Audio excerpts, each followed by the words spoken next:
সময় আমরা আজকের দিনের জন্য মনোনীত শাস্ত্রাংশ পাঠ করি, যা লেখা আছে যোহন লিখিত সুসমাচার 13 অধ্যায় 31 থেকে 35 পদে। যোহন 13 অধ্যায় 31 থেকে 35 পদ। প্রভু তার বাক্যে বলে, সে বাহিরে গেলে পর যিশু কহিলেন, এখন মনুষ্যপুত্র মহিমান্বিত হইলেন এবং ঈশ্বর তাহাতে মহিমান্বিত হইলেন। ঈশ্বর যখন তাহাতে মহিমান্বিত হইলেন, তখন ঈশ্বরও তাহাকে আপনাতে মহিমান্বিত করিবেন, আর শীঘ্রই তাহাকে মহিমান্বিত করিবেন। বৎসেরা, এখনো অল্পকাল আমি তোমাদের সঙ্গে আছি, তোমরা আমার অন্বেষণ করিবে। আর আমি যেমন যিহুদীদের বলিয়াছিলাম, আমি যেখানে যাইতেছি সেখানে তোমরা যাইতে পারো না, তদ্রূপ এখন তোমাদিগকেও বলিতেছি।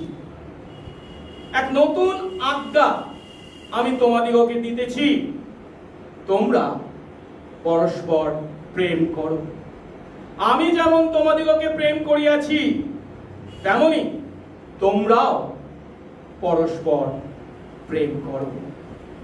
তোমরা যদি আপনাদের মধ্যে পরস্পর প্রেম রাখো, তবে তাহাতেই সকলে জানিবে যে তোমরা আমার শিষ্য।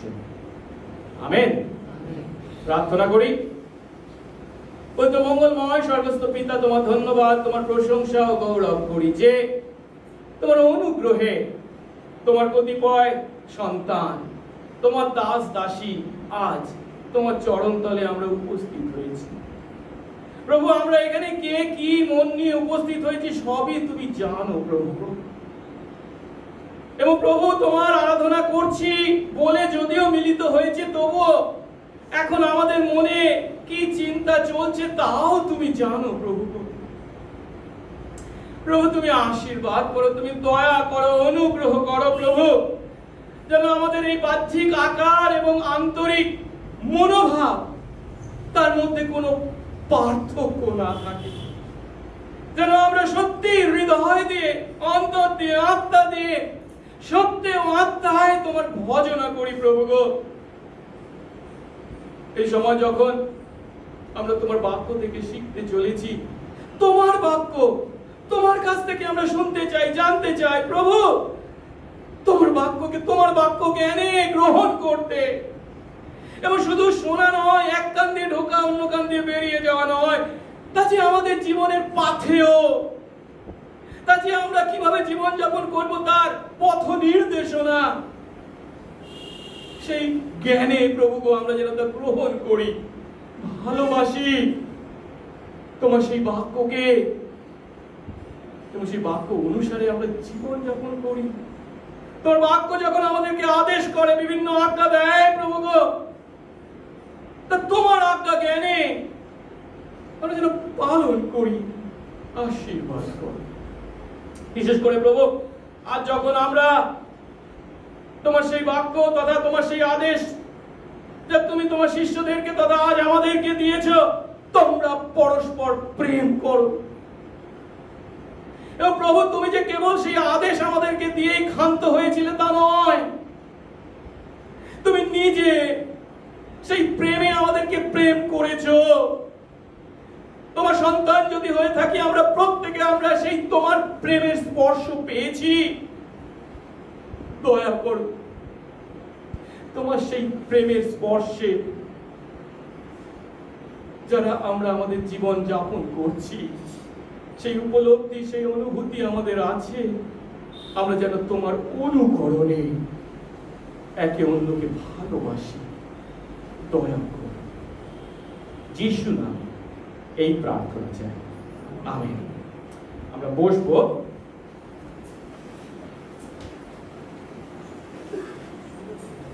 আজ আমরা যে শাস্ত্রাংশ পাঠ করেছি, অর্থাৎ যোহন লিখিত সুসমাচার 13 অধ্যায় 31 থেকে 35 পদ।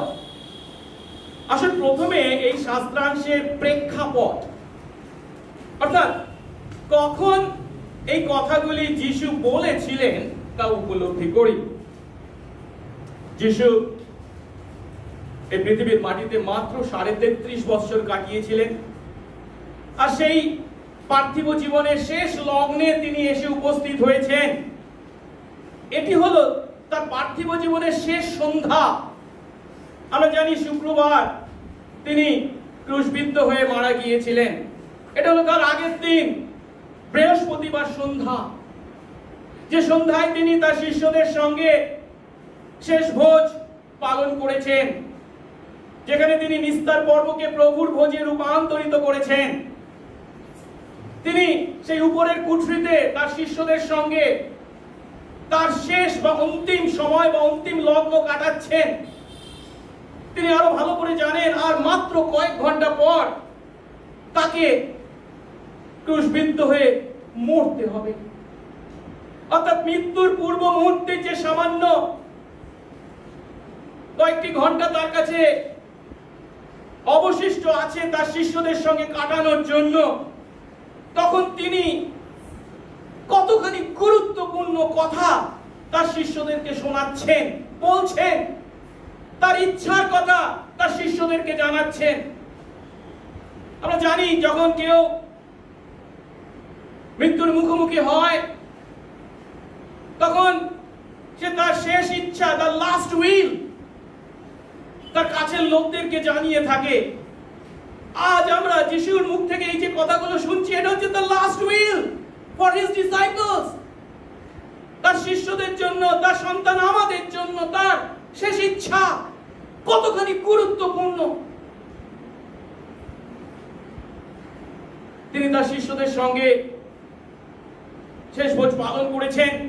পালন করবার সময় তিনি আবার তারই বিশ্বাসঘাতক শিষ্য ইস্করিত জিহুদাকে নির্দেশ করেছেন। তিনি তাকে বলছেন, যা করার তাড়াতাড়ি করো, দেরি করছো কেন? ইস্করিত জিহুদা বাইরে বেরিয়ে গেছে। অবশিষ্ট আছে যিশুর কাছে 11 জন শিষ্য, আর তাদের কাছে তিনি আজকে আমরা যে কথাগুলি পাঠ করেছি এই গুরুত্বপূর্ণ কথা বলেছিলেন। তাই আজ যখন আমরা এই কথাকে উপলব্ধি করতে চলেছি, বাইবেলের প্রত্যেকটি বাক্য গুরুত্বপূর্ণ এবং এটি যিশুর জীবনের শেষ ইচ্ছা তার শিষ্যদের প্রতি জেনে আরো গুরুত্বের সঙ্গে আসুন আমরা এই কথাগুলিকে উপলব্ধি করতে চেষ্টা করি। তিনি তার এই 11 জন শিষ্যের কাছে যখন কথা বলছেন, তিনি তার এবং পিতার মহিমান্বিত হওয়ার কথা প্রথমে উল্লেখ করলেন।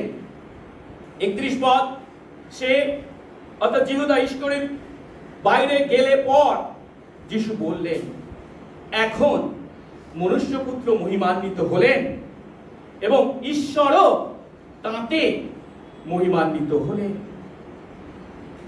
অর্থাৎ ইস্করিত জিহুদা বেরিয়ে গেছে এবং সে যে কাজ করতে চলেছে, এমন তো পরিস্থিতিতে সেই কাজ যা আগামী দিনে ইস্করিত জিহুদার বিশ্বাসঘাতকতার ফলস্বরূপ ঘটতে চলেছে, যিশু বলছেন তার দ্বারা তিনি মহিমান্বিত হলেন এবং শুধু তিনি নন, পিতা ঈশ্বরও মহিমান্বিত হলেন। কারণ আমরা যদি যিশুর এই কথাকে একটু ভালো করে চিন্তা করি, তিনি বলছেন কি না, মনুষ্য পুত্র এখন মহিমান্বিত হলেন বা মনুষ্য পিতা ঈশ্বর তাতে মহিমান্বিত হলেন। এই কথাকে যদি আমরা একটু ভালো করে চিন্তা করি এই যোহনের সুসমাচারে 12 এবং 13 অধ্যায়ের প্রেক্ষাপটে, তাহলে দেখতে পাই যে একই ধরনের কথা 12 অধ্যায়ের তিনি এর আগে বলেছেন। তাই এই 12 অধ্যায় কখন বলেছিলেন এবং 13 অধ্যায় কখন বলছেন, এই দুটোকে আমরা তুলনা করতে পারি।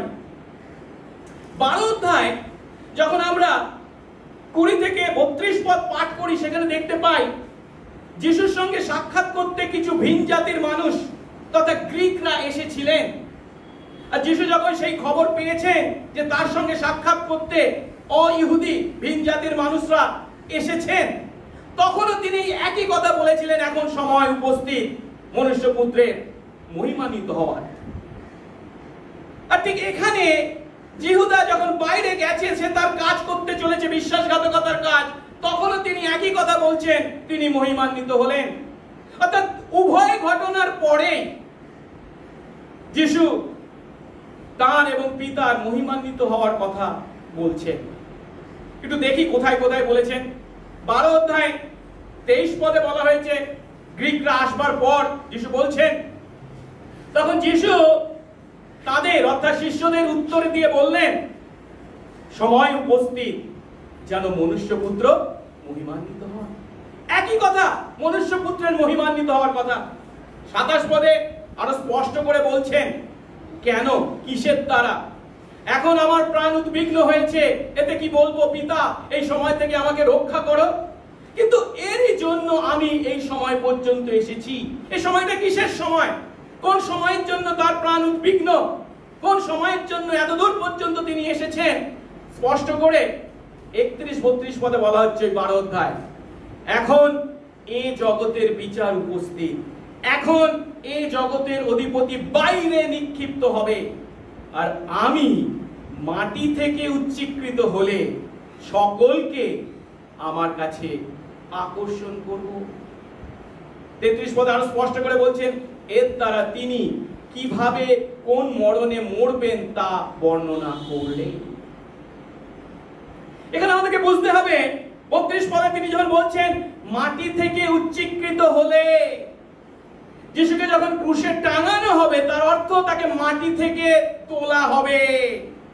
যেমন সেই প্রান্তরে সাপের আঘাতে, সর্পাঘাতে যখন ইসরায়েলিরা মারা পড়ছিল, তা থেকে বাঁচবার জন্য মোশিকে আদেশ করা হয়েছিল একটি লাঠির মাথায় সেই সাপকে উত্তোলিত করতে, পিতলের সাপ, তাকে দেখে তারা বেঁচেছিল। ঠিক একইভাবে মনুষ্যপুত্রকে উচ্চীকৃত হতে হবে, অর্থাৎ ক্রুশে মরতে হবে। কিন্তু যিশুর এই ক্রুশীয় মৃত্যু কি করবে? এই জগতের অধিপতিকে বাইরে নিক্ষিপ্ত করবে। এই জগতের অধিপতি তথা শয়তানকে নিক্ষিপ্ত করার কথা বলছে। আর যিশুর এইভাবে উচ্চীকৃত হওয়ার মাধ্যমে সকলে আমার কাছে আসতে আমি আকর্ষণ করব, সকলকে আমার কাছে আকর্ষণ করব। কোন প্রেক্ষাপটে বলছেন? যখন গ্রিকরা এসেছে, সকলে এসেছে, ভিন জাতির মানুষরা এসেছে, তখন তিনি বলছেন উচ্চীকৃত হওয়ার মাধ্যমে তিনি সকলকে, তার সন্তানদেরকে, তার মনোনীত সন্তানদেরকে তিনি আকর্ষণ করতে চলেছেন নিজে উচ্চীকৃত হয়ে, তথা ক্রুশীয় মৃত্যুর মাধ্যমে। ঠিক একইভাবে 13 অধ্যায় 31 পদে আজ যেখানে আমরা পাঠ করেছি, সেই মহিমার কথাই তিনি পুনরাবৃত্তি করছেন। জিহুদা বাইরে গেলে পর যিশু বললেন, এখন মনুষ্যপুত্র মহিমান্বিত হলেন।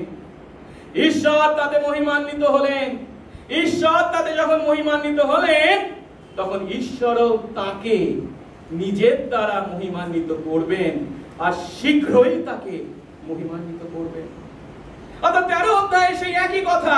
ইস্করিত জিহুদা যখন বাইরে গেছে, অর্থাৎ বিশ্বাসঘাতকতা করতে গেছে, যে বিশ্বাসঘাতকতার ফলস্বরূপ যিশুকে ক্রুশে মরতে হবে, যিশু বলছেন তার দ্বারা মনুষ্যপুত্র মহিমান্বিত হতে চলেছে।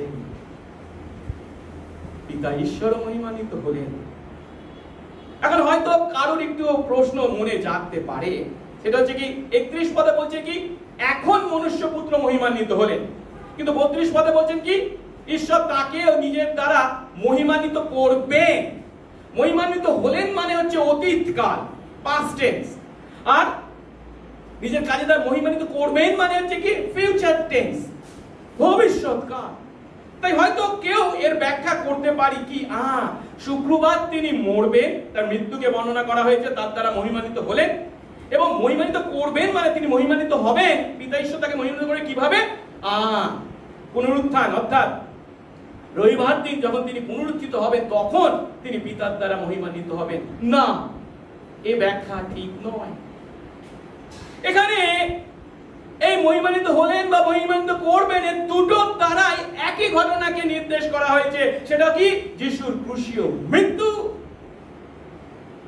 কারণ জগতের চিন্তা এবং ঈশ্বরের চিন্তা, জগতের দৃষ্টিকোণ এবং ঈশ্বরের দৃষ্টিকোণ সম্পূর্ণ আলাদা। আমাদের দৃষ্টিতে হয়তো যিশুর ক্রুশীয় মৃত্যু মহিমা বা গৌরবের কোনো বিষয় নয় বলে আমরা মনে করতে পারি, কিন্তু তা নয়। যিশুর ক্রুশীয় মৃত্যু হলো ঈশ্বরের, যিশু খ্রিস্টে সব থেকে বেশি মহিমান্বিত হওয়ার উপায়। কেন? একটু পরে আমরা তার ব্যাখ্যায় যাব, কিন্তু তার আগে একবার চিন্তা করে দেখি। এই 12 এবং 13 অধ্যায় আমরা দেখতে পাচ্ছি, 12 অধ্যায় গ্রিকরা যখন ভিতরে এসেছে তখন যিশু মহিমান্বিত হয়েছে। আর জিহুদা যখন বাইরে গেছে তখনও যিশু একই মহিমান্বিত হওয়ার কথা বলছে। গ্রিকদের ভিতরে আসা আর জিহুদার বাইরে যাওয়া। আর এই কথা যখন আজ আমরা পাঠ করছি, এই সত্যকে আমরা দেখতে পাচ্ছি, তখন এখানে উপস্থিত খ্রিস্ট বিশ্বাসী আমরা আত্মসমীক্ষা করবার সুযোগ পেয়েছি। কেন আমি এই কথা বলছি? জিহুদা বাইরে গেছে। আমি কতকাল যিশুকে বিশ্বাস করি, কত প্রজন্ম ধরে আমার পরিবার ঈশ্বরের সেবা করে আসছে। সত্যি কথা বলতে কি জানেন, এটা তেমন গুরুত্বপূর্ণ বিষয় নয়। কেন? জিহুদা যে 3.5 বছর ধরে স্বয়ং মনুষ্যপুত্রের সঙ্গে ওঠা বসা খাওয়া দাওয়া করেছে, কিন্তু তা সত্ত্বেও সে কি করতে চলেছে? যিশুর সঙ্গে বিশ্বাসঘাতকতা। কিন্তু তার বিপরীতে আসুন গ্রিকদের দেখি, তারা যিশুর সঙ্গে যে ওঠা বসা করেছে জানতো ইত্যাদি তা নয়। তারা এসেছে মণ্ডলীর সান্নিধ্যে, খ্রিস্টের সান্নিধ্যে, আর যিশু বলছেন তার দ্বারা তিনি মহিমান্বিত হলেন। এ থেকে আমরা যে সত্যটা উপলব্ধি করি বা শিখি সেটা কি জানেন? আজ এই মুহূর্তে আমার সঙ্গে খ্রিস্টের সম্পর্কই হচ্ছে বা খ্রিস্টেতে আমার অবস্থানই হচ্ছে সব থেকে গুরুত্বপূর্ণ বিষয়। আর অতীত কি সেটা গুরুত্বপূর্ণ নয়।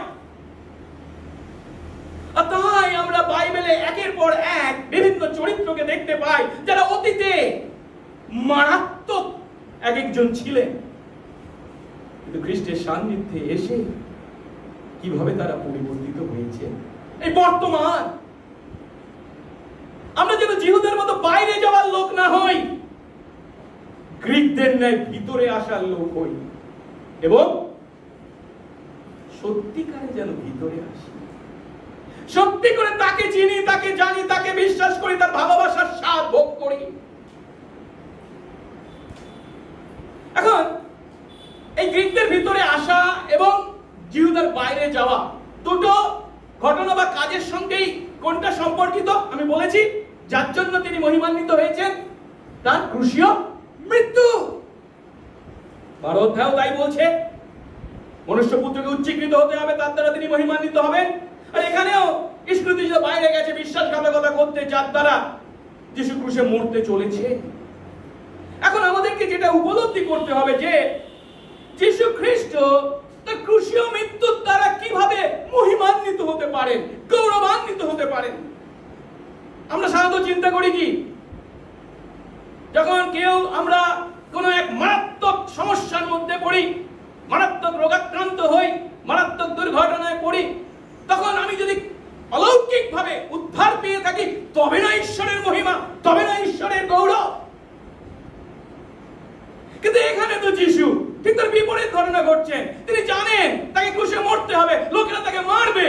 তিনি যদি সে ক্রুশ থেকে নেমে আসতেন, তবে না তার সেই গৌরব, তার মহিমা প্রকাশ পেত। এখানে মানুষের দৃষ্টিকোণ আর ঈশ্বরের দৃষ্টিকোণের মধ্যে পার্থক্য। মানুষের দৃষ্টিকোণ থেকে যখন আমরা যিশুর ক্রুশকে দেখি, খ্রিস্টের মৃত্যু হলো সেই ক্রুশের উপর অকথ্য অত্যাচার, অপমান, অবনমন। কিন্তু ঈশ্বরের দৃষ্টিকোণ থেকে যিশুর এই ক্রুশীয় মৃত্যু হলো ঈশ্বরের গৌরব ও মহিমার প্রকাশ। কি করে যিশুর ক্রুশীয় মৃত্যু কি করে ঈশ্বরের গৌরব বা তার মহিমার প্রকাশ হতে পারে?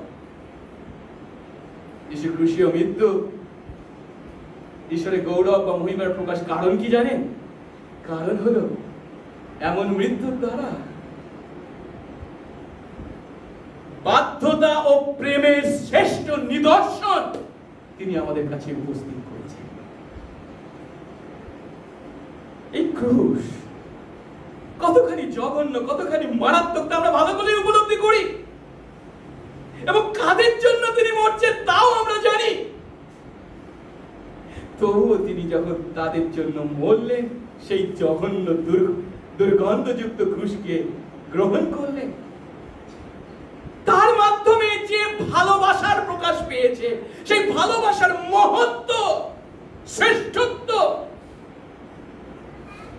যে কতখানি, তা যদি আমরা না বুঝি, কিভাবে যিশু তার ক্রুশীয় মৃত্যুর দ্বারা গৌরবান্বিত হয়েছেন তা আমরা উপলব্ধি করতে পারবো না। কিন্তু বাইবেল একেই যিশুর মহিমান্বিত হওয়ার উপায় বলে।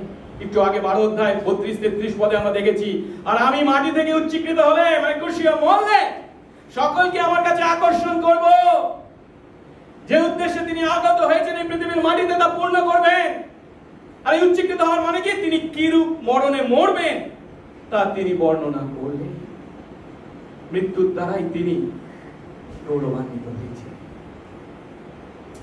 যদি পরিস্থিতিটাকে সহজভাবে আমরা ব্যাখ্যা করতে চাই, আমরা একটা ছবিকে চিন্তা করতে পারি। যখন ঝড় বৃষ্টি ওঠে প্রবল ভাবে, যা এখন আমাদের চারপাশে চলেছে, তখন সেই ঝড়কে আসতে দেখে যিশু যদিও পারতেন সেই ঝড়কে থামাতে, কারণ তার পার্থিব জগতে আমরা দেখেছি তার পার্থিব পরিচর্যা কাজে গালিলির বুকে সেই ঝড়কে তিনি থামিয়েছিলেন, সে ক্ষমতার অধিকার তিনি ছিল। তবুও তিনি সেই ঝড়কে এড়ানোর পরিবর্তে সেই ঝড়ের মুখোমুখি হয়েছিলেন। এটাকে কার সঙ্গে তুলনা করা যায় জানেন? মা মুরগি যখন দেখে ঝড় আসছে, ঝড় দেখে সে পালায়, আর তার বাচ্চারা সেই ঝড়ে ভেজে, এমনটি নয়। তার পরিবর্তে মা মুরগি সে বৃষ্টির জলে নিজে ভিজে তার ডানার নিচে তার বাচ্চাদেরকে রক্ষা করে। ঠিক একইভাবে সেদিন যিশু সেই ক্রুশীয় মৃত্যু যে কতখানি মারাত্মক, নির্মম, নিষ্ঠুর, জঘন্যতা যদিও জানতেন, তবুও, এবং তাকে প্রতিহত করবার ক্ষমতা যদিও তার ছিল, তা সত্ত্বেও নিজে আমাদের পাপের প্রতি ঈশ্বরের যে ক্রোধ ছিল, আমাদেরকে সেই ক্রোধ বহন করতে না দিয়ে নিজে বহন করলেন, যার দ্বারা তিনি আমাদেরকে রক্ষা করলেন। মুরগি যেমন তার শাবকদেরকে রক্ষা করে, আমাদেরকেও তিনি রক্ষা করলেন। এই যে ভালোবাসা, তা যে কতখানি মহান, তা যে তুলনা নেই, অতুলনীয়। আপনি পড়ুন যত আছে ইতিহাস গ্রন্থ, আপনি পড়ুন যত আছে ধর্মগ্রন্থ, এমন ভালোবাসার নিদর্শন আপনি কোথাও পাবেন। আর 31 পদে আরো বলা হচ্ছে কি, এর দ্বারা শুধু যে যিশু মহিমান্বিত হয়েছেন তা নয়, পিতাও তাতে, মানে যিশুতে মহিমান্বিত হলেন। তার কারণ পিতা ও পুত্রের মধ্যে ঘনিষ্ঠ সম্পর্ক। যখন 10 অধ্যায় এর আগেই যিশু বলেছেন 30 পদে, আমি ও পিতা আমরা এক। আমি এক ব্যক্তি, পিতা আর এক ব্যক্তি। দুই ব্যক্তি যদিও, দুই ঈশ্বর আমরা নই, এক ঈশ্বর, এক সত্তা। দুই ব্যক্তি হয়েও এক সত্তা হওয়ায় পিতাও যীশু খ্রিস্টেতে মহিমান্বিত হয়েছে। তাই এই মহিমা তাদের প্রেমের মাধ্যমে কিভাবে প্রকাশ পেয়েছে, কার প্রেম আরো মহত্তর তা বিচার করা বড্ড কঠিন। পিতার প্রেম নাকি পুত্রের প্রেম, কোনটাকে আমরা বেশি সমাদর করব বলা বড্ড কঠিন। পিতার প্রেমের কথা যদি চিন্তা করি, নিজের পিতা হয়েও নিজের পুত্রকে তিনি উৎসর্গ করেছেন। যারা এখানে বিবাহিত নয়, যারা ছেলে মেয়ে আমরা রয়েছি, আমরা এটা অর্থ উপলব্ধি করতে পারবো না, কিন্তু যারা মা বাবা আছে তারা জানি নিজের মরার থেকেও নিজের ছেলেকে মৃত্যুর মুখে ঠেলে দেওয়া কতখানি মারাত্মক, তার জন্য কত মহান ভালোবাসা করেছে। অন্যদিকে পুত্র যীশু খ্রিস্ট, তার প্রেম কেমন প্রেম, তিনি স্বেচ্ছায় নিজেকে উৎসর্গ করেছেন। স্বেচ্ছায় না, পিতা বলেছে তাই আমি করছি, যদিও আমার ইচ্ছা নেই তা নয়। জন 10:17 পদে পরিষ্কার ভাবে বলছে, আমি তা গ্রহণ করতে পারি, আমার বঞ্চনা করতে পারি। স্বেচ্ছায় তিনি নিজেকে উৎসর্গ করেছে। এর মধ্যে যে ভালোবাসা, সেই যে ভালোবাসার মহত্ব বা শ্রেষ্ঠত্ব, তা উপলব্ধি করা হয়তো কঠিন, কিন্তু প্রভু আমাদেরকে সেই মহত্বের কথা, সেই ভালোবাসার মহত্বের কথা আজ তার শিষ্যদেরকে তথা আমাদেরকে বলছে।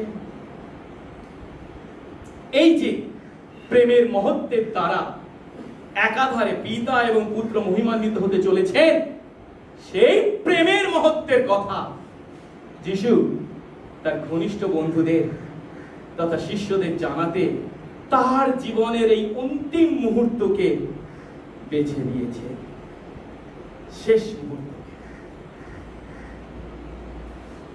এখন শেষ মুহূর্ত কেন? তার কারণ তিনি তাদের ছেড়ে চলে যেতে চলেছেন, তারা আর তার দেখা পাবে না। এটাই হচ্ছে শেষ অন্তিম মুহূর্ত। তাই সব থেকে গুরুত্বপূর্ণ বিষয়টি তিনি তাদেরকে জানাতে চলেছেন। 33 পদে তাই কি বলছেন? বৎসেরা, লিটল চিলড্রেন, ছোট শিশুরা, এখনো অল্পকাল আমি তোমাদের সঙ্গে আছি, তোমরা আমার খোঁজ করবে। আর আমি ইহুদিদের যেমন বলেছিলাম, কি বলেছিলাম? আমি যেখানে যাচ্ছি সেখানে তোমরা যেতে পারো না, এই কথা এখন তোমাদেরও বলছি। এর আগে যিশু কমপক্ষে 2 বার ইহুদিদের এই কথা বলেছেন, কি না আমি যেখানে যাচ্ছি সেখানে তোমরা যেতে পারো না। কোথায় বলেছেন? 7:34 পদে আমরা দেখি।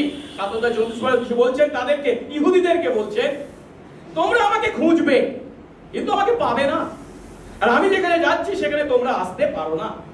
একই কথা বা একই ধরনের কথা 8:21 পদেও তিনি বলেছেন ইহুদিদেরকে, তোমরা আমার খোঁজ করবে ও তোমাদের পাপে মরবে, আমি যেখানে যাচ্ছি সেখানে তোমরা যেতে পারো না।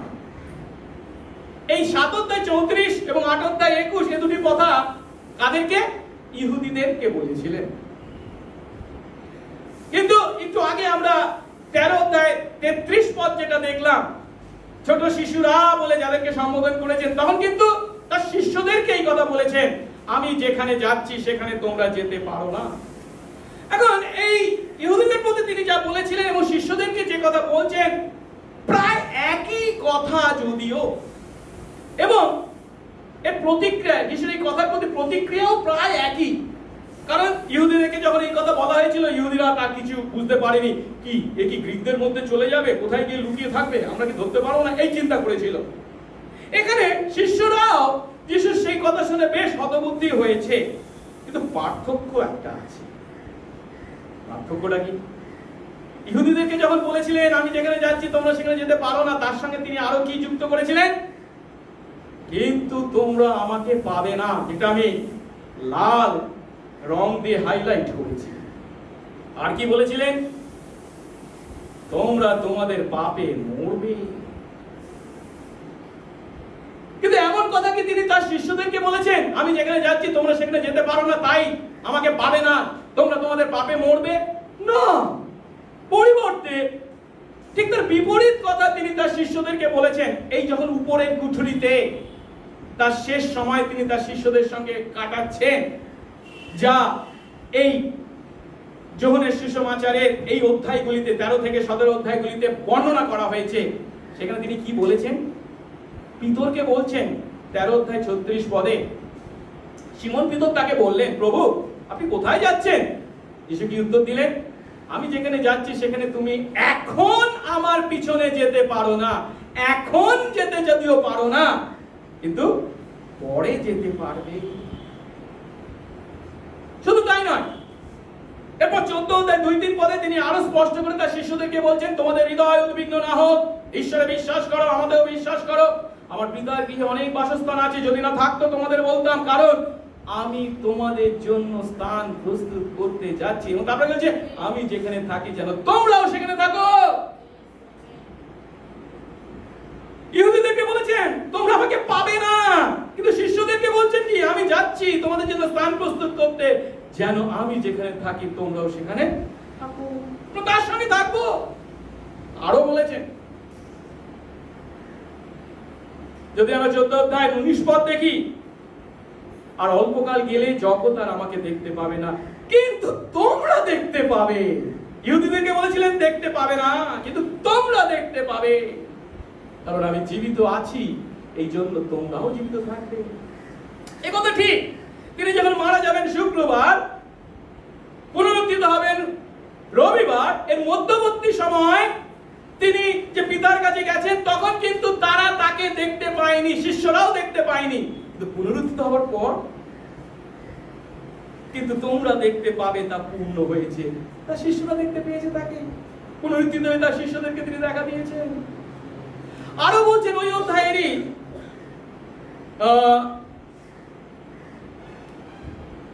21 পদে, যে ব্যক্তি আমার সকল পেয়ে, আমার সকল আজ্ঞা পেয়ে হবে, ওটা আজ্ঞা পেয়ে সে সকল পালন করে, সে আমাকে প্রেম করে, আমার পিতা তাকে প্রেম করবেন এবং আমিও তাকে প্রেম করব এবং নিজেকে তার কাছে প্রকাশ করব। এই কথা যখন যিশু বলছেন, তখন শুধুমাত্র যিশু তার শিষ্যদের মধ্যে এই প্রতিজ্ঞাকে সীমাবদ্ধ রাখেননি, সমস্ত বিশ্বাসী আমাদের কাছে এই প্রতিজ্ঞাকে উপস্থিত করেছেন, যে কেউ আমরা তাকে ভালোবাসি, তার আজ্ঞা সকল পালন করি। যিশু বলছেন তিনি এবং পিতা আমাকে প্রেম করবেন তাকে, এবং তিনি তাকে নিজেকে প্রকাশ করবেন, নিজেকে উৎসর্গ করে আমি তোমাদের কাছে আসবো। একই কথা 23 পদে বলছেন, যিশু তাকে উত্তর দিয়ে বললেন, কেউ যদি আমাকে প্রেম করে তবে সে আমার বাক্য পালন করবে, সে আমার পিতা তাকে প্রেম করবেন, আর কি আমরা তার কাছে আসব, তার সঙ্গে বাস করব। অর্থাৎ বুঝতে পারছি, ইহুদিদের কাছে যখন বলেছিলেন আমি যেখানে যাচ্ছি সেখানে তোমরা আসতে পারো না, সেই কথা, আর শিষ্যদের কাছে এই কথা যখন বলছেন একই কথা, তার মধ্যে কতখানি পার্থক্য। ইহুদিদেরকে বলেছিলেন কি, তোমরা আমার দেখা পাবে না, তোমরা তোমাদের পাপে মরবে, কিন্তু শিষ্যদের বলছেন এখন নয়, পরে পারবে আমার কাছে আসতে, পরে তোমাদেরকে দেখা দেব। শুধু তাই নয়, আমরা তোমার কাছে আসবো, তোমাদের সঙ্গে বাস করব। তাই যিশু ক্রুশের উপর যখন মরতে চলেছেন, জগতের দৃষ্টিতে তিনি হয়তো হেরে গেছেন বলে মনে হচ্ছে, আসলে হেরে যাওয়া নয়, তিনি পাপের উপর জয় লাভ করতে চলেছেন এবং তার মাধ্যমে তিনি যিশু ঈশ্বর তার শ্রেষ্ঠ ভালোবাসাকে, সেই ভালোবাসার মহত্বকে আমাদের কাছে তুলে ধরতে চলেছে। এখন এই যে ভালোবাসা ক্রুশের উপর তিনি প্রকাশ করতে চলেছেন, সেই ভালোবাসার মহত্বকে তার শিষ্যদের কাছে না বলে তিনি যেতে পারেন কি? তাই তিনি তার শিষ্যদেরকে বলছেন 34 পদে, এক নতুন আজ্ঞা আমি তোমাদের দিচ্ছি, তোমরা পরস্পর প্রেম করো। তিনি আদেশ দিচ্ছেন, তিনি তাদেরকে অনুরোধ করছেন এমন নয়, এটা করলে ভালো হয় এমন কথা বলছেন না, আদেশ করছেন, আজ্ঞা দিচ্ছেন, যাকে তিনি নতুন আজ্ঞা বলছেন, কি তোমরা পরস্পর একে অন্যকে ভালোবাসো, আমি যেমন তোমাদের প্রেম করেছি তোমরাও তেমনি পরস্পর প্রেম করো। এখন এই কথা যখন আমরা শুনছি তখন হয়তো আমাদের মধ্যে একটু প্রশ্ন জাগতে পারে, আর সেটা কি না, যিশু বলছেন নতুন আজ্ঞা, এবং কি তোমরা নিজেরা একে অন্যকে ভালোবাসো। আচ্ছা, এই নিজের জাতির জন্য বা প্রতিবেশীর প্রেমের কথা কি এর আগে কোথাও আদেশ করা হয়নি? এমন আজ্ঞা কি নেই? না। পুরাতন নিয়মে যখন আমরা লেবীয় 19 অধ্যায় 18 পদ দেখি, এই একই আদেশ সেখানে করা হয়েছে। ইসরায়েলকে মোশির মাধ্যমে ঈশ্বর আদেশ করছেন কি, তুমি নিজের জাতির সন্তানদের উপরে প্রতিহিংসা কি দেশ করো না, বরং তোমার প্রতিবেশীকে নিজের মতো প্রেম করবে, আমি সদাপ্রভু। শুধু তাই নয়, যিশু এর আগে তাকে যখন প্রশ্ন করা হয়েছিল মহত্তম আদেশ বা আজ্ঞা কি, তখন কি উত্তর দিয়েছিলেন? মার্ক 12 অধ্যায় 30-31 পদে আমরা জানি, তুমি তোমার সমস্ত অন্তঃকরণ, তোমার সমস্ত প্রাণ, তোমার সমস্ত মন, তোমার সমস্ত শক্তি দিয়ে কি করো? তোমার ঈশ্বর প্রভুকে প্রেম করো। এটা কি প্রথম। আর দ্বিতীয়টা কি? তোমার প্রতিবেশীকে নিজের মতো প্রেম করবে। এই দুই আজ্ঞা থেকে বড় কোনো আজ্ঞা নেই। অর্থাৎ যিশু এর আগেই প্রতিবেশীকে প্রেম করার কথা বা ঈশ্বর এবং প্রতিবেশীকে প্রেম করার কথা বলেছে। তাহলে প্রশ্ন উঠবে, সেই আদেশ যদি তিনি করে থাকেন বা বাইবেলে যদি করা হয়ে থাকে, তাহলে এই আজ্ঞাকে কেন তিনি নতুন আজ্ঞা বলছেন? এর পিছনে আমরা দুটি কারণকে নির্দেশ করতে পারি। প্রথম যে কারণটি এর পিছনে কাজ করেছে সেটা কি, তিনি যেমন তার শিষ্যদের প্রেম করেছেন তেমনি তাদের পরস্পরকে প্রেম করতে বলছেন। যখন তোমার প্রতিবেশীকে নিজের মতো প্রেম করো লেবীয়তে বলা হয়েছে, তখন কিন্তু ঈশ্বর যেমন আমাদেরকে প্রেম করেছেন সেই মতো একে অন্যকে প্রেম করার কথা বলা হয়নি। কিন্তু এখানে স্পষ্ট করে কি বলছেন? তোমরা পরস্পর প্রেম করো। তারপরে কি বলা হয়েছে? আমি যেমন তোমাদের প্রেম করেছি তোমরাও তেমনি পরস্পর প্রেম করো। এখন আমি যেমন তোমাদের প্রেম করেছি তার কথার অর্থ কি? তিনি ক্রমশ আত্মত্যাগের মাধ্যমে যে প্রেমের নিদর্শন দেখিয়েছেন, তথা আর কয়েক ঘন্টা পরে ক্রুশের উপর তিনি যখন নিজেকে উৎসর্গ করতে চলেছেন, যে শ্রেষ্ঠ আত্মত্যাগে নমুনা বা নিদর্শন তিনি প্রকাশ করতে চলেছেন, তার শিষ্যরা যেন সেই প্রেমের, সেই আত্মত্যাগের নিদর্শন থেকে শেখে এবং তারাও সেই প্রেমের বা আত্মত্যাগের মনোভাব ও সম্পর্কের অধিকারী হয়। এর অর্থ আমরা অন্য বিশ্বাসীদের সেইভাবে ভালোবাসবো যেমন প্রভু আমাদের ভালোবেসেছে। আরেকবার বলছি, আমাদের প্রভু যেমন আমাদেরকে ভালোবেসেছেন সেইভাবে আমাদেরকে একে অন্যকে ভালোবাসতে হবে। এখন একটা প্রশ্ন হয়তো আমরা এখানে করতে পারি, ও ঈশ্বর যিশু আমাদেরকে যেভাবে ভালোবেসেছেন সেইভাবে আমাকেও অন্যকে ভালোবাসতে হবে, কিন্তু আমরা কি সত্যি যিশুর মতো অবিকল ভালোবাসায় ভালোবাসতে পারি না? কেন?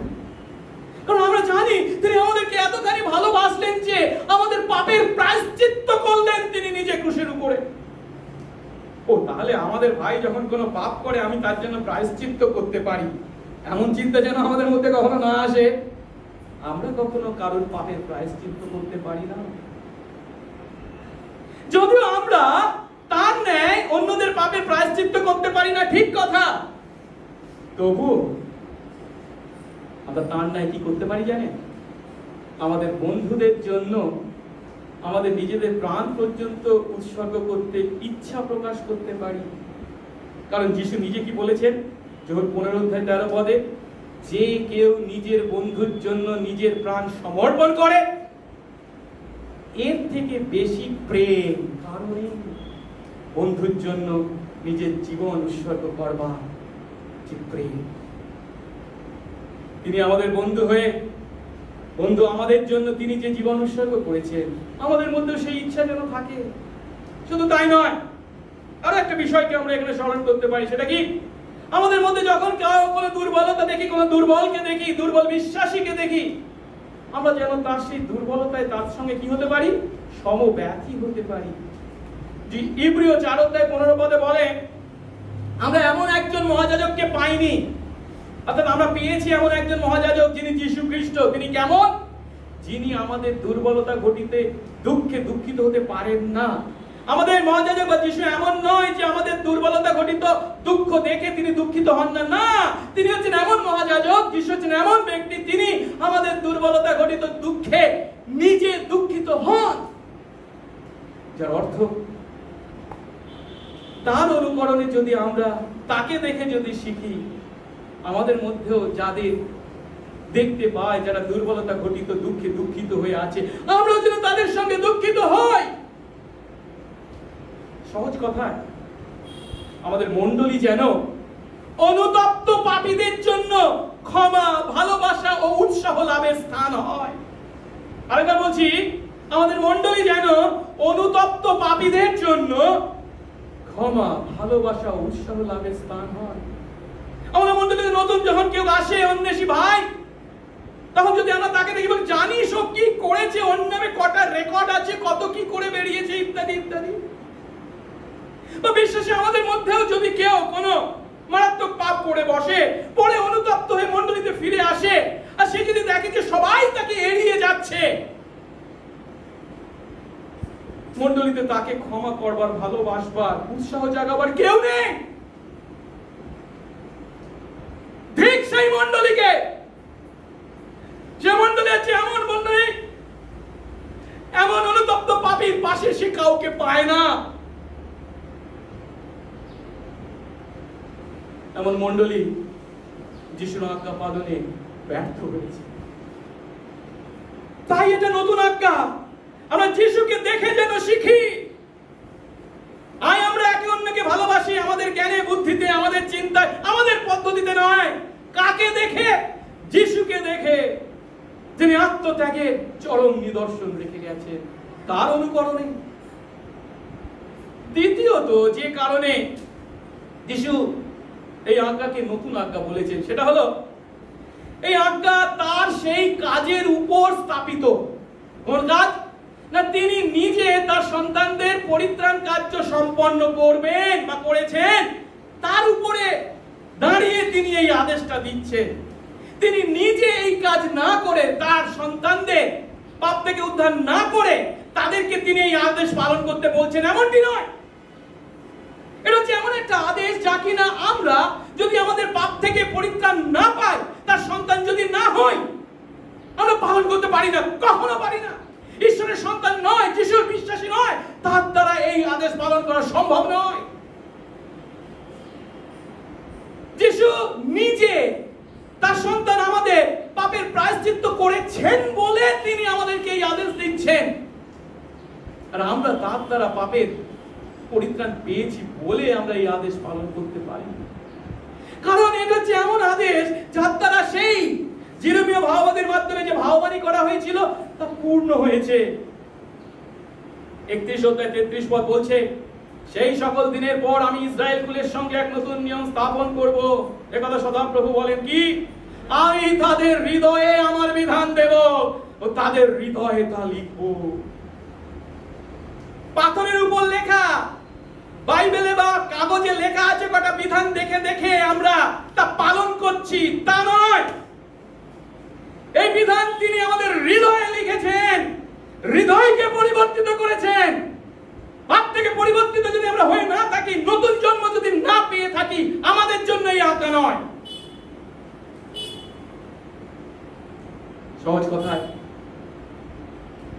এই আদেশ কেবলমাত্র পরিত্রাণ প্রাপ্ত নতুনীকৃত বিশ্বাসীদের প্রতি প্রযোজ্য। তাই একে অন্যের প্রতি খ্রিস্টের ন্যায় আত্মত্যাগের ভালোবাসা কেবল বিশ্বাসীদের দ্বারাই সম্ভব। তা না হলে আমরা একে অন্যকে ভালো হয়তো বাসবো, কিন্তু কি স্বার্থপর ইচ্ছা চরিতার্থ করবার জন্য জগতের ন্যায় আমরা আমরা একে অন্যকে ভালোবাসবো, তার মধ্যে থাকবে না কোনো আত্মত্যাগ। 35 পদে যিশু আরো বলছেন, তোমরা যদি নিজেদের মধ্যে পরস্পর প্রেম রাখো, তবে তাতেই সকলে জানবে যে তোমরা আমার শিষ্য। এই যে পরস্পরের প্রতি প্রেম করার আদেশ দিয়েছেন, সেই আদেশ যখন আমরা পালন করি, তখন তার দ্বারা সকলে জানবে তোমরা আমার শিষ্য। তুমি কি আমাকে বিশ্বাস করে তোমার পাপের ক্ষমা পেয়ে আমার সন্তান হয়েছো? তোমার জীবন কি পরিবর্তিত, নতুনীকৃত? আমি যদি পরিত্রাণ প্রাপ্ত না হই, নতুনীকৃত না হই, এই হৃদয়ে যদি তার বিধান লিপিবদ্ধ না হয়ে থাকে, আমরা বাধা ধরা নিয়ম পালনের জীবন যাপন করি, তাহলে ফরিসি সন্তকিদের থাকে বেশি কিছু নয়। সত্যি যদি তাকে আমাদের হৃদয়ে পেয়ে থাকি, তিনি আমাদের জন্য কি করেছেন তা জেনে সেই উপলব্ধিতে আমরা এই আত্মা পালন করতে সক্ষম হব। বিশ্বাসীদের মধ্যে এমন প্রেমের মনোভাব ও সম্পর্ক জগতের কাছে কি সাক্ষ্য দেবে?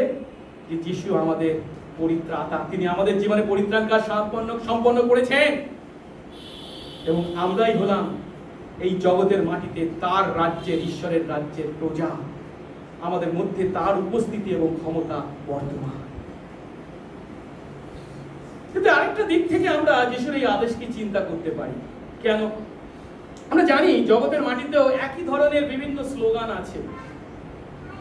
যেমন ধরুন, যুদ্ধ নয়, শান্তি চাই, সকলেরই জানা।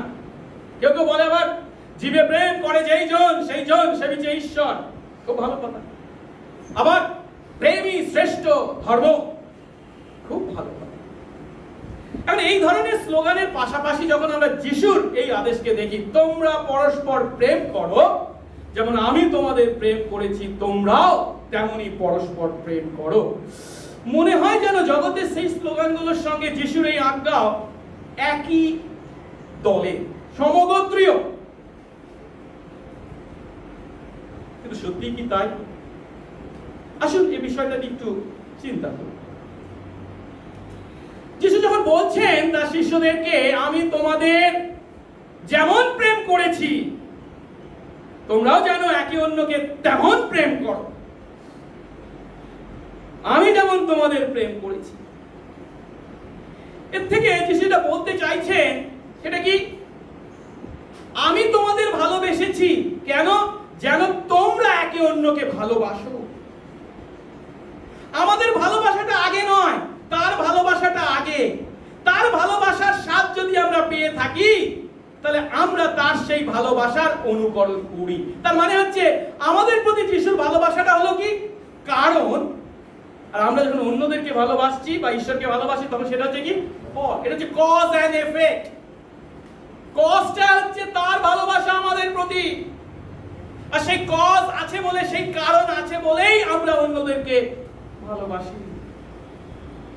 এর অর্থ আমাদের প্রতি খ্রিস্টের প্রেম অন্যদের প্রতি আমাদের ভালোবাসার ক্ষমতাকে জাগিয়ে তোলে। আর এই কারণে আমাদের প্রতি খ্রিস্টের প্রেমকে আমাদেরকে প্রথমে উপলব্ধি করতে হবে। খ্রিস্টের এই প্রেমের অনুপমত্বকে উপলব্ধি করতে হবে। আমরা যখন এই প্রেমের অনুপমত্বকে উপলব্ধি করব, তখনই আমরা পরস্পরকে প্রেম করার অনুপ্রেরণা লাভ করব। খ্রিস্টের প্রেমের অনুপমতা, অনুপমতা কথা অর্থ কি? অদ্বিতীয়তা, ইউনিকনেস। খ্রিস্টের প্রেমের বিভিন্ন অদ্বিতীয়তাকে আমরা চিন্তা করতে পারি। প্রথমত, খ্রিস্ট তার প্রেম প্রদর্শনে কোনো বাদ বিচার করেন। তার মানেটা কি? যারা দেখতে শুনতে সুন্দর, কাজে সুন্দর, তিনি যে কেবল তাদের ভালোবেসেছেন, এ ভালো মানুষ, এ পাপ করে না, দূরে থাকে, কেউ সত্য পথে চলে, ঈশ্বরের আরাধনা করে, আমি একে ভালোবাসি, তাকে যে ভালোবেসেছেন তা নয়।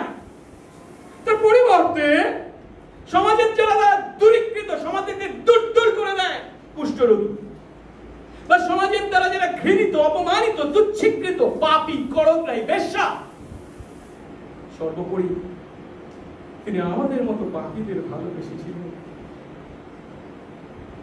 তার মানে কি? অন্যকে ভালোবাসলে একটা সুন্দর অনুভূতি হয়, সেই অনুভূতি পাওয়ার জন্য যে তিনি ভালোবেসেছিলেন তা নয়, কিন্তু তিনি আমাদের ভালোবেসেছিলেন কারণ আমাদের ভালোবাসার প্রয়োজন ছিল।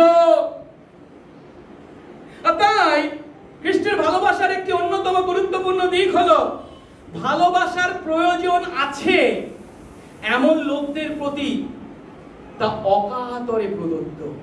সেই লোক যাই হোক না কেন, যত নোংরা হোক না কেন, যতই গর্বমনা হোক না কেন, যত উদ্ধত হোক না কেন, এমনকি ইস্করিত জিহুদার ন্যায় বিশ্বাসঘাতক হোক না কেন, যিশু যখন এই আদেশ দিচ্ছেন তখন এর আগে যিশু একটি দৃষ্টান্ত দিয়েছিলেন। সেই দৃষ্টান্তের অর্থটা আরেকটু পরিষ্কার ভাবে আমরা উপলব্ধি করতে পারি। লুক 10 অধ্যায়ে আমরা দেখতে পাই দয়ালু সমরীয় দৃষ্টান্ত। সেই ব্যবস্থাবেত্তা বা বিধান বিশারদ যিশুকে কি প্রশ্ন করেছিল? আমার প্রতিবেশী কে? আর যিশু দয়ালু সমরীর উদাহরণ দিয়ে তাকে জিজ্ঞাসা করছে, আচ্ছা ওই কি বলে দস্যুদের হাতে যে পড়েছিল, খপ্পরে পড়েছিল, আত্মরা হয়ে পড়েছিল, তার প্রতি কে প্রতিবেশী? যার মাধ্যমে তিনি প্রশ্ন করছে, কে আমার প্রতিবেশী নয়, আমি কার প্রতিবেশী? আমার কাছে কার প্রয়োজন আছে, আমি কার প্রয়োজনে লাগতে পারি? তাই যিশু এখানে বলছে, তোমরা যখন ভালোবাসার, আমার অনুকরণের ভালোবাসো, তখন তাদের মধ্যে বাদ বিচার করো না। দেখো তাদের ভালোবাসার প্রয়োজন আছে কিনা, যদি থাকে ভালোবাসো, আমি যেমন তোমাদের ভালোবেসেছি, যেহেতু তোমাদের ভালোবাসার প্রয়োজন ছিল। আজ আমরা কি করছি? আমাদের কাছের লোক, আমাদের প্রিয়জন, পরিবার, আত্মীয় স্বজন, তাদের নিশ্চয়ই আমরা ভালোবাসি, এবং ভালোবাসাটা খুব একটা কঠিন কাজ নয়।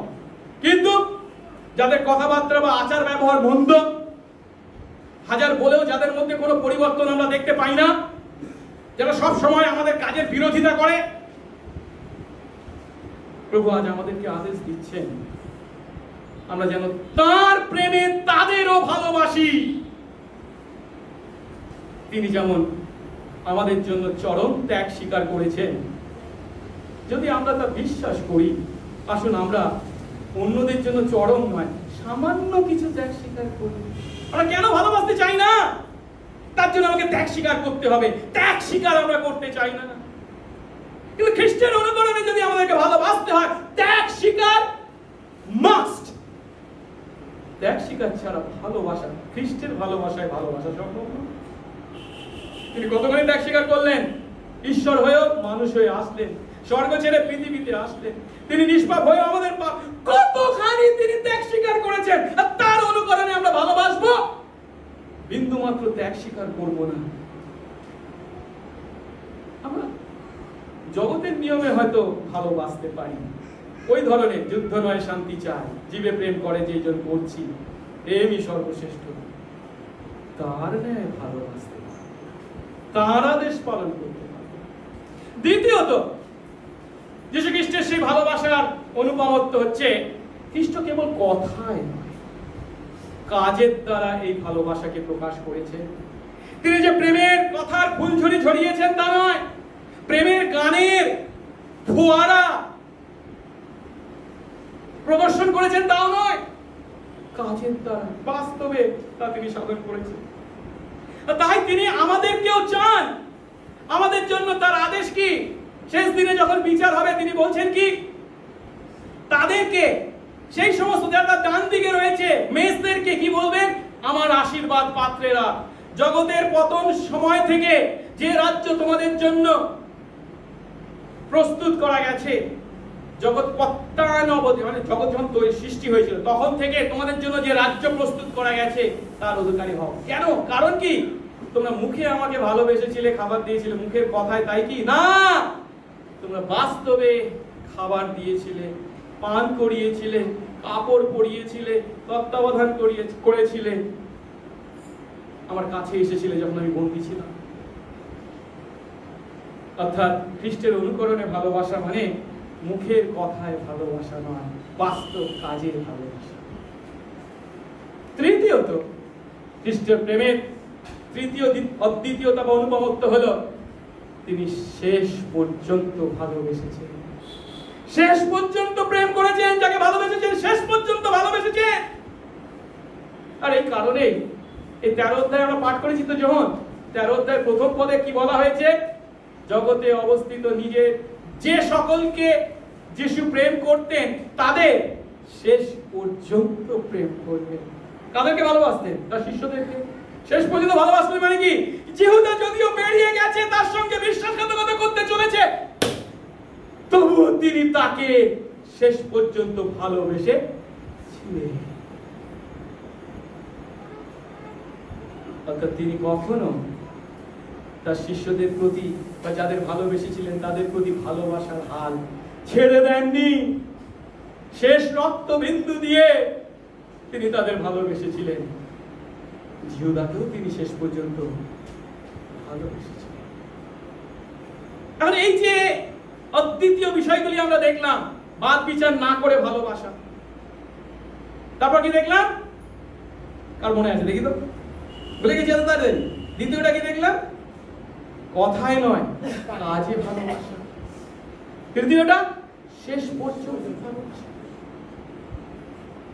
এই ভালোবাসার যদি আমাদেরকে অনুকরণ করতে হয়, তার জন্য আমাদের কি প্রয়োজন? আমরা জানি চুম্বকের কাছাকাছি থাকলে লোহাও কিসে রূপান্তরিত হয়? চুম্বকে রূপান্তরিত হয়। ঠিক একইভাবে যিশুর সান্নিধ্যে থেকে তার ভালোবাসার মহত্ব উপলব্ধি করে আমরা যিশুর এই আদেশ তথা পরস্পরকে ভালোবাসার আদেশ পালন করার অনুপ্রেরণা পাই। আমরা যতই খ্রিস্টের সান্নিধ্যে আমাদের জীবন উপভোগ করি, তার ভালোবাসার মহত্ব উপলব্ধি করি, ততই আমরা তাকে অনুকরণ করি এবং তার ন্যায় একে অন্যকে ভালোবাসার অনুপ্রেরণা পাই। আর এই কথাই খ্রিস্ট এখানে আমাদেরকে শিক্ষা দিচ্ছেন। আমরা যখন আমাদের জীবনে তার ভালোবাসা উপভোগ করতে শিখি, সেই ভালোবাসাকে যখন আমরা স্বীকার করি, সেই ভালোবাসায় যখন আমরা আনন্দ করি, সেই ভালোবাসার উষ্ণতা যখন আমরা অনুভব করি, যখন আমরা উপলব্ধি করি যে আমরা কেউই তার সেই ভালোবাসা পাওয়ার যোগ্য ছিলাম না, তবুও তিনি আমাদেরকে সেই ভালোবাসা দিয়েছেন, তখনই কেবল লোহার ন্যায় আমরা চুম্বকে রূপান্তরিত হই। আমরা তার ভালোবাসাকে বাদ বিচার না করে অন্যদের কাছে পৌঁছে দিই। কেবল কথায় নয়, কাজের দ্বারা ভালোবাসি এবং তাকে অনুকরণ করে শেষ পর্যন্ত ভালোবাসি।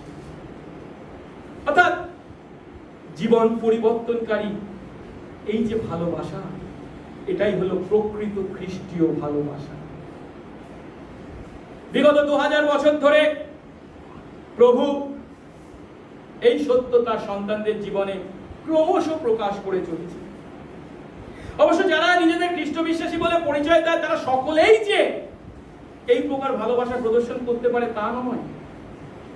কিন্তু মণ্ডলীর ইতিহাসে আমরা দেখতে পাই এমন অসংখ্য বিশ্বাসীকে যারা খ্রিস্টের ভালোবাসার সেই মহত্ব উপলব্ধি করে, স্বীকার করে, তার সান্নিধ্যে থেকে তাদের জীবনে খ্রিস্টের এই ভালোবাসাকে প্রতিফলিত করেছে। প্রথম জীবনে তারা ছিল কত কঠিন, কঠোর, গর্বমনা, উদ্ধত, রাগী, কূট, কিন্তু খ্রিস্টের সান্নিধ্যে এসে তারা কোমল ও ভালোবাসার হৃদয়ের অধিকারী হয়েছে। অসংখ্য উদাহরণ রয়েছে। আর তাই এখানেই আমরা একটু আগে যে 3টে স্লোগান দেখেছিলাম, যুদ্ধ নয় শান্তি চাই, জীবে প্রেম করে যেই জন সেই জন সেবিছে ঈশ্বর, কিংবা প্রেমই শ্রেষ্ঠ ধর্ম, তাদের সঙ্গে যিশুর এই নতুন আজ্ঞের পার্থক্যটা আমরা দেখতে পাচ্ছি।